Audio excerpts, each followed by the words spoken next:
Right. ఇక BJP నాయకుడు గంగాపురం వెంకటరెడ్డి గారు మాట్లాడారు. వెంకటరెడ్డి గారు దేశంలో ఎక్కడో చోట ఎలక్షన్ ఉంటే బాగుంటుంది, ధరల పెరుగుదల అదుపులో ఉంటుంది అని చెప్పి ఈరోజు సామాన్యుడు అనుకుంటున్నాడనంటే దాన్ని మీరు ఏ రకంగా చూస్తారో చెప్పాలి. ఎందుకంటే 5 రాష్ట్రాల ఎలక్షన్ల కోసమే ఈ గ్యాస్ చమురు ధరలు పెరగకుండా ఒక స్ట్రాటజిక్ గేమ్ ఆడి ఎప్పుడైతే రిజల్ట్ వచ్చిందో దాని తర్వాత ఏదైతే ముందుగా ప్లాన్ చేసుకున్నారో అది చిన్నగా ఆ బాంబుని జనం మీదకి వదిలినటువంటి పరిస్థితి వాళ్ళ కేంద్ర ప్రభుత్వం చేసింది అనేది మీ మీద వస్తున్నటువంటి ఆరోపణ. కంప్లీట్గా కాంగ్రెస్ నాయకులు అయితే విదేశాంగ విధానంలో మోదీ అట్టర్ ఫ్లాప్ అయ్యారు అని చెప్తున్నారు. ఎందుకు స్ట్రాటజిక్ రిజర్వ్స్ పెంచేటువంటి ఆలోచన ప్రభుత్వం చేయట్లేదు? ఇప్పుడు రోజా గారు, ఈ చర్చ అనేటువంటిది ఒక మంచి చర్చ పెట్టిరని అనుకున్నా నేను. రాజకీయాలకు అతీతంగా ఒక ఆర్థిక పరమైనటువంటి ఇంధనము మీరు చెప్పినటువంటి మొదటి ఏవైతే 2 నిమిషాలు చెప్పినారో చాలా సంతోషం అనిపించింది. ప్రభు గారు మాట్లాడినారు, బాగుంది. ప్రొఫెసర్ శేష్ గారు మాట్లాడినారు, బాగుంది. చరణ్ గారు మాట్లాడారు. మిత్రుడు మాట్లాడితే ఇక మళ్ళీ మోదీ డ్రెస్సు, ఆదాని, అంబానీ ఇది మాట్లాడడం అలా యొక్క స్వరూపం అనేటువంటిది నేను చెప్పదలుచుకున్నాను. ఇవాళ ఆర్థికంగా ఏం జరిగింది, ఇది ప్రపంచంలో ఏం జరుగుతుంది, భారతదేశంలో ఏం జరిగింది, భారతదేశం యొక్క ఆర్థికాభివృద్ధి ఏంది చక్కగా చెప్పినాడు శేష్ గారు. 4 ప్రపంచంలో ఎవరు మన్మోహన్ సింగ్ గారు పదవి బాధ్యతలు వెళ్ళిన రోజున మోదీ గారు తీసుకున్నప్పుడు 13వ స్థానంలో ఆర్థిక వ్యవస్థలో అభివృద్ధిలో 13వ స్థానంలో ఉన్నటువంటి భారత ఆర్థిక వ్యవస్థ 4వ స్థానంలోకి వచ్చి నిన్న మొన్న కొంత ఇబ్బందులు పడుతున్నటువంటి పరిస్థితి అంటే మన జరుగుతున్నటువంటి పరిస్థితి. అది మార్పు కాదండి దేశంలో. ఇప్పుడు స్ట్రాటజిక్ రిజర్వ్స్ అని మాట్లాడతారు చాలా టీవీల్లో కాంగ్రెస్ వాళ్ళు. నేను అదే మాట్లాడాను, శేష్ గారు అదే మాట్లాడారు. స్ట్రాటజిక్ రిజర్వ్స్ ఎందుకు పెట్టుకోలేదు, వాళ్ళు చేయలేదు, కాంగ్రెస్ ప్రభుత్వం ఈ ప్రభుత్వం చేయలేదు, దానికి వచ్చేటువంటి కాస్ట్ ఆఫ్ మెయింటెనెన్స్ ఎక్కువ వస్తుంది కాబట్టి ఎప్పటికప్పుడు కొన్నాం. ప్రపంచంలో పశ్చిమాసియాలో వచ్చినటువంటి ఒక విపత్కర సంక్షోభ కారణముగా ఇవాళ ప్రపంచం అంతా అతలాకుతలం అవుతున్నటువంటిది. మీరు అన్నట్టుగా ఇంధన కేంద్రంగా ఇవాళ రాజకీయాలు జరుగుతున్నాయి. అమెరికా ఒకవైపున, రష్యా ఒకవైపున, ఇజ్రాయిల్, ఇరాక్, వీటన్నిటి మధ్యన మనం ముఖ్యంగా ఆధారపడ్డది ఇంధనము ఏదైతే ఆధారపడ్డమో అక్కడ వచ్చినటువంటి అనేక ఇబ్బందుల వల్ల మనం ఎదుర్కొంటున్న సమస్య ఇది. మొన్నటిదాకా ఏం జరిగిందండి, 12 ఏళ్ళ మోదీ పాలనలో కానీ అంతకుముందు మన్మోహన్ సింగ్ గారి పాలనలో కానీ ఈ సమస్యలు వచ్చినాయా? రాలేదు కదా. ఇక దాన్ని ఆసరాగా తీసుకొని విదేశీ విధానం సరిగ్గా లేదు, అది లేదు, ఇది లేదు అనేటువంటి పద్ధతుల మాట్లాడితే ఏం సమాధానం చెప్తామండి? బంగారం మోదీ గారు హైదరాబాద్ కేంద్రంగా మాట్లాడినటువంటి 10 పొదుపు సూత్రాలు చాలా బ్రహ్మాండమైనవి. వాటిని మీద నవ్వుతున్నారు, వెకిలిగా నవ్వుతున్నారు కాంగ్రెస్ నాయకులు, మాట్లాడుతున్నారు, టీవీలో మాట్లాడుతున్నారు, బయట వాళ్ళ రాహుల్ గాంధీ గారు మాట్లాడుతున్నారు. ఆ 10 పాయింట్లలో అధిక భాగము విదేశీ మారక నిల్వలకు సంబంధించినటువంటి అంశములు. మీరు బంగారం దిగుమతి, బంగారం గురించి చెప్తాను. బంగారం గత సంవత్సరము $102 బిలియన్ విలువ కలిగిన బంగారాన్ని మనం దిగుమతి చేసుకున్నాము. మొత్తము దిగుమతుల్లో 14.2% బంగారానికి మన విదేశీ నిల్వలను 14.2. బంగారము కొనాలా, మనమైతే తినము. బంగారం లేకపోతే పెద్ద ఇబ్బంది ఏం లేదు. సరే, ప్రజల అవసరాలు, వాళ్ళ అవకాశాలు, వాళ్ళ ఆనందం, బంగారం అనేది ఒక ఎమోషన్. అది లేకపోతే ఇప్పుడు ఇంట్లో మీరు ఒక నగ కొనకపోతే మీకు ఏమైనా అవుతుందా? సంవత్సరం వరకు చెప్పండి, మీరు ఒక మహిళ కదా, ఏం కాదు. కాబట్టి మోదీ గారు చెప్పినటువంటిది ఏంటి, ఆపండి. 14% మీకు ఇంపోర్ట్ బిల్లు దాని మీద పోతే మరి ఎరువులకు సంబంధించింది ఏంది, కూరగాయలకు సంబంధించినటువంటిది ఏంది, ఎంత పర్సెంటేజ్, వీటి గురించి చక్కగా చెప్పి వీటిని పాటించండి, సహకరించండి ఓ సంవత్సరం వరకు అనేటువంటి మాట చెప్తే అది నవ్వులాటగా తీసుకొని విమర్శలు చేయడము.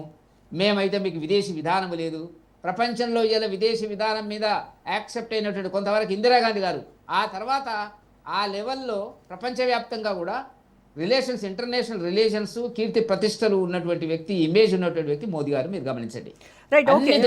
వెంకటరెడ్డి గారు ఒక క్వశ్చన్ అడుగుతాను. ఇన్ కేస్ 3వ ప్రపంచ యుద్ధం కనుక వస్తే అది ఏదో సైనికుల మధ్యనో లేకపోతే సెక్యూరిటీ ఫోర్సెస్ మధ్యనో రాదు, ఖచ్చితంగా అది ఆయిల్ బావుల చుట్టూనే జరుగుతుంది ఈ యుద్ధం అనేది. సో రష్యా యుక్రెయిన్ అయినా లేకపోతే ఇరాన్ ఇజ్రాయిల్ అయినా ఏదైనా యుద్ధం అక్కడ జరుగుతూ ఉంటే దాని తాలూకా మంటలు మాత్రం ఇక్కడ మన దగ్గర చెలరేగుతా ఉన్నాయి కదా.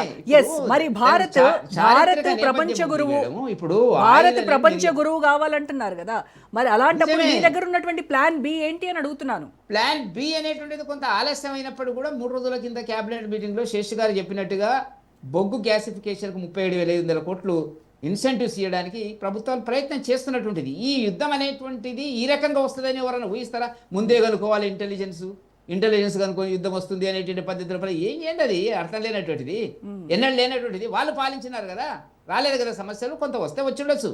ఇప్పుడు 11 ఏళ్ల నుంచి రానటువంటి సమస్యలు ఇవాళ ప్రపంచంలో ఈ జియో పాలిటిక్స్లో యుద్ధ వాతావరణం లోపల ప్రపంచ దేశాలు అనుసరిస్తున్నటువంటి విధానాలను మనం చాలా జాగ్రత్తగా అంచనా వేయకపోతే ఇప్పుడు జరుగుతున్నది. ఈ యుద్ధం ఎండ్ అవుతుందా అంటే ఎండ్ కాదు, ఇంధనం ఎప్పటికీ సమస్యగానే ఉంటుంది.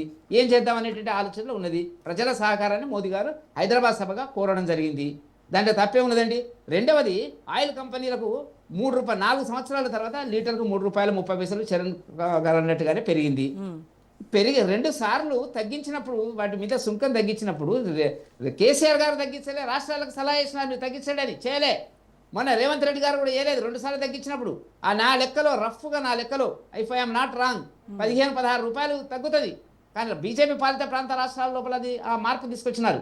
మేము ఎందుకు తగ్గిస్తాము, మాకు ఆదాయాలు వస్తున్నాయి కదా. ఇది ప్రభుత్వాలు, బీఆర్ఎస్ ప్రభుత్వము, కాంగ్రెస్ ప్రభుత్వం అనుసరించేటువంటిది. నేనేమంటున్నా అంటే 3 కంపెనీలు, ఒకటి Indian oil company, Bharat petroleum, Hindustan petroleum.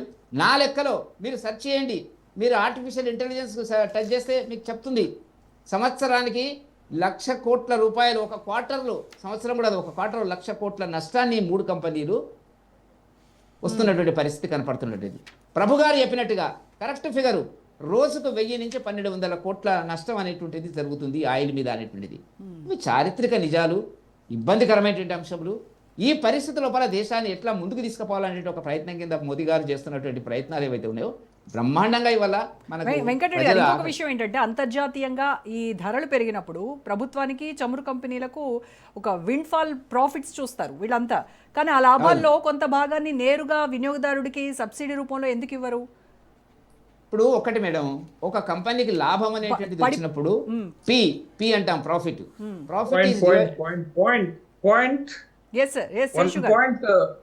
Venkatareddy గారు, ఒక పాయింట్. ఇప్పుడు మనకి గ్యాస్ మీద మనం సబ్సిడీ ఇస్తున్నాము, బట్ ఈ సంక్షోభాన్ని అడ్డం పెట్టుకొని ప్రభుత్వం ఏం చేసింది అని అంటే, ₹10,00,000 వార్షిక ఆదాయం కంటే ఎక్కువ ఉన్నటువంటి వాళ్ళకి సబ్సిడీ ఇయ్యము అనేటటువంటి చెప్పారు. మోడీ గారు ప్రధానమంత్రి అయినటువంటి మొదటి రోజుల్లో ఒక స్కీమ్ తీసుకొచ్చారు. ఏంటి అని అంటే, ఈ గ్యాస్ సబ్సిడీని ధనవంతులు స్వచ్ఛందంగా వదులుకోవాలి అని అంటే పేపర్ల ప్రకటనకి చాలా మంది ప్రకటనలు ఇచ్చేసి ఎవడు వదులుకున్నటువంటి సంఘటన మనం చూసాం. తర్వాత ఈ కేబినెట్ సమావేశం అయిన తర్వాత ఒక ప్రకటన వచ్చింది. ఏమొచ్చింది అని అంటే, పొదుపు మంత్రాన్ని పాటించటం అంటే సబ్సిడీలను, తర్వాత వెల్ఫేర్ ప్రోగ్రాంలను తీసివేయటం కాదు, వృధా ఖర్చులను తగ్గించుకోవటం అనేది మా భావన అని చెప్పారు. ఒక పక్కేమో ఇలా చెప్తున్నారు, ఇంకొక పక్కేమో మీకు గ్యాస్ పైన ఇచ్చేటటువంటి సబ్సిడీ నాకు ₹47 వస్తుంది, దాన్ని కూడా ఎత్తేస్తామని చెప్తున్నారు. ఒకప్పుడు నాకు పెద్ద ఎత్తున సబ్సిడీ వచ్చేది గ్యాస్ పైన, 14 కేజీల గ్యాస్ బండ పైన. ఇప్పుడు అది ఏమి రావట్లేదు కదా, ఆ వస్తున్న చిన్నపాటి సబ్సిడీని కూడా ఎత్తివేస్తామని చెప్తున్నారు. కాబట్టి ప్రభుత్వాలు ఏం చేస్తున్నాయంటే, బయటకు ఒకటి చెప్తూ వాళ్ళు చేయాల్సినటువంటి పనులు వాళ్ళు చేస్తూ పబ్లిక్ పైన, ప్రజల పైన భారం మోపే. అదే ప్రజలు కూడా అడిగేది ఏంటంటే, ఈ క్రూడ్ ఆయిల్ ధరలు పడిపోయినప్పుడు మరి ఎందుకు ఇక్కడ తగ్గించరు? అదే ఇప్పుడు అదే సార్ కూడా ఇందాక అదే అన్నారు, పెరిగినప్పుడేమో పెంచుతున్నారు, బట్ మీకు తగ్గినప్పుడు చౌకగా వచ్చినప్పుడు ఎందుకు ఆ బెనిఫిట్ వినియోగదారులు ఇవ్వకుండా చమురు కంపెనీలకు ఇస్తున్నారు? ఇప్పుడు ఏమంటున్నారు, చమురు కంపెనీలు రోజుకి ₹1,700 కోట్ల నష్టపోతున్నాయి కాబట్టి మేము ఆల్టర్నేటివ్ లేదు కాబట్టి మేము ₹3 దాకా పెంచుతున్నాము అనేటటువంటి ప్రకటన చేస్తున్నారు. ఇదే బెంట్ ఆయిల్ మీకు ₹68కి ₹72కి దొరికినప్పుడు కూడా ఇదే ధర ఉంది కదా, మరి అప్పుడు ఎందుకు వినియోగదారులకు బెనిఫిట్ ఇవ్వలేదు?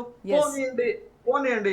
మీరు మార్చిలో ఏం చేశారు, కేంద్ర ప్రభుత్వము 10% మీకు సేల్స్ ట్యాక్స్ ను వదులుకున్నారు. అప్పుడు వదులుకోవటం వల్ల వినియోగదారులకు లాభం జరగలే, మళ్ళీ చమురు కంపెనీలకే లాభం జరిగింది. అంటే మీరు ఏదైనా కానీ ప్రజలకు లాభం చేయకుండా చమురు కంపెనీలకు, లేకపోతే ఏదైనా భారం పడుతున్నప్పుడు ప్రజలపైకి ట్రాన్స్ఫర్ చేసేటటువంటి సిస్టాలు ప్రభుత్వాలు అవలంబిస్తున్నాయి. కాబట్టి ప్రభుత్వాలు మమ్మల్ని చీట్ చేస్తున్నాయి, మోసం చేస్తున్నాయి అనేటటువంటి అభిప్రాయాన్ని కలిగి ఉన్నారు అంతే.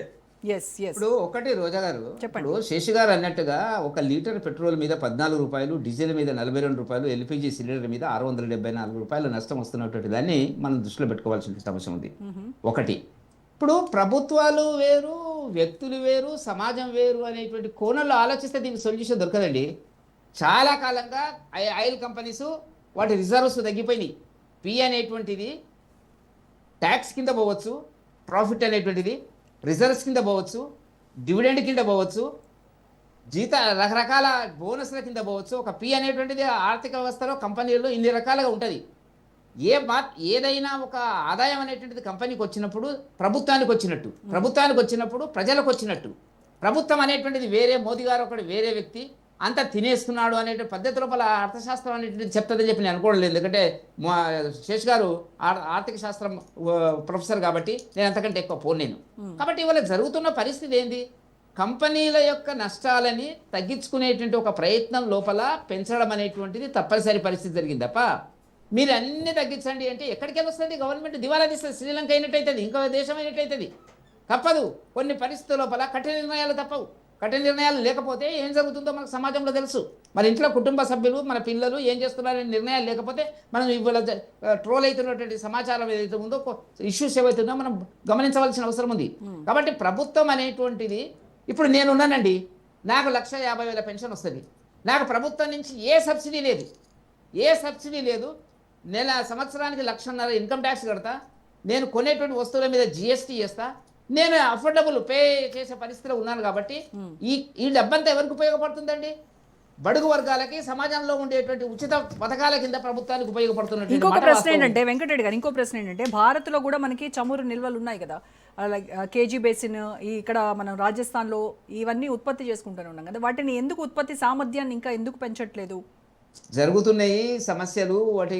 ఒకటి లేదని అనడం లేదు. ఇప్పుడు దానికి వస్తే ఏమంటారంటే అంబానీకి ఇచ్చినారు, ఆదానికి ఇచ్చినారు అనేటువంటి పద్ధతి లోపల నేనేమంటున్నా, అంబానీ ఆదాని కాదు. రేవంత్ రెడ్డి గారు దావోస్ వెళ్ళి 2 సార్లు 3 సార్లు దావోస్కి వెళ్ళి విదేశీ కంపెనీలను, విదేశీ పెట్టుబడిదారులను ఆకర్షించే పద్ధతి లోపల తెస్తున్నాడు. అంటే ఏమనాలంటే దానికి, అంటే పారిశ్రామిక అభివృద్ధిలో ఆదాని పాత్ర ఉంటుంది, అంబానీ పాత్ర ఉంటుంది, టాటాస్ ఉంటుంది, బిర్లాస్ ఉంటుంది, అమెరికన్ కంపెనీస్ ఉంటుంది, రష్యన్ కంపెనీస్ ఉంటుంది. ఎందుకు రావాలి వాళ్ళు ఇక్కడికి? కాబట్టి వాళ్ళకి కొన్ని ఇన్సెంటివ్స్ ఇవ్వాల్సి వస్తుంది. కాబట్టి ఇది ఇలా పెద్ద గందరగోళం ఏం జరిగింది? ఇలా ఏం జరగలే. చాలా జాగ్రత్తగా మోడీ స్ట్రాటజీస్ నడుస్తున్నాయి ఇప్పుడు. కాబట్టి మనకు వచ్చేటువంటి దాంట్లో తగ్గించుకోమను. ఇప్పుడు ఆయిల్ ఉంది, పెళ్లిళ్ళు ఉన్నాయి. మరి రంగారెడ్డి జిల్లా ఉంది. రంగారెడ్డి జిల్లాలో ఒక ఫంక్షన్ హాల్ కాస్ట్ ఎంతనో తెలుసా మేడం? మీకు 20 లక్షలు 25 లక్షలు ఫంక్షన్ హాల్ ఉన్నాయి, 15 లక్షలు 10 లక్షలు ఉన్నాయి. దాంట్లో ఒక డిన్నర్ చేస్తే 20 లక్షల ఖర్చు వస్తుంది. మనం ఏమంటున్నాం ఇవాళ? ఎవడు ఈ తినే వాళ్ళంతా కూడా ఏం చేస్తున్నారు? అక్రమ డబ్బులు సంపాదించిన వాళ్ళు, అనేక రకాలుగా సంపాదించిన వాళ్ళు ఉంటారు. కాబట్టి ఖర్చులు తగ్గించండి అని అంటున్నాము. ఖర్చులు తగ్గించండి అంటే విదేశీ మార్క ద్రవ్యం నిల్వలకి దీనికి లింక్ ఉంటుంది. వేల కార్లు ప్రతిరోజు భారతదేశం లోపల రోడ్డు మీదకి వస్తున్నాయి మేడం. ఒకనాడు లేదు, మీకు తెలియదా? కాబట్టి ఇవన్నీ యొక్క ప్రభావం అనేటువంటిది తప్పనిసరిగా విదేశీ మార్క నిల్వల మీద ప్రభావం ఉంది. మనకి ఇబ్బందులు వచ్చిన అనిశ్చిత, పశ్చిమాసియాలో వచ్చిన అనిశ్చిత యుద్ధ వాతావరణం అనేది కంటిన్యూ అవుతున్నటువంటిది. దాంట్లో మనం ఏ రకంగా ముందుకెళ్లాలనేటువంటి ఒక ప్రయత్నం అనేటువంటిది కేంద్ర ప్రభుత్వం